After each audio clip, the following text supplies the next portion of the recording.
Beginners gym start ಮಾಡ್ತಿದ್ದಂಗೆ first supplement ಇಂದ ಓಡ್ತಾರೆ. If you are in this mind set that supplement ತಗೊಂಡ್ರೆ ಒಳ್ಳೆ ಬಾಡಿ ಆಗುತ್ತೆ ಅಂತ, then brother actually you are wrong. Because 90% ನಿಮ್ಮ ಡಯಟ್ ಆಗಿರುತ್ತೆ, ಇನ್ 10% ಮಾತ್ರ ನಿಮ್ಮ ಸಪ್ಲಿಮೆಂಟ್ ವರ್ಕ್ ಆಗೋದು.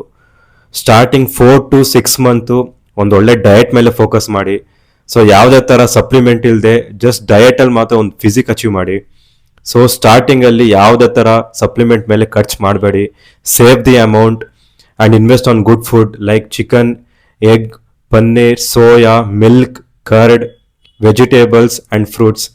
Because 90% ನಿಮ್ಮ ಡಯಟ್ ಕರೆಕ್ಟ್ ಆಗಿದ್ರೆ ಸಾಕು, ನಿಮ್ಗೆ ಯಾವುದೇ ಥರ ಸಪ್ಲಿಮೆಂಟ್ ನೆಸೆಸಿಟಿ ಇಲ್ಲ. ಬಿಕಾಸ್ 90% ನಿಮ್ಮ ಡಯಟೇ ಜಾಸ್ತಿ ಆಗಿರುತ್ತೆ.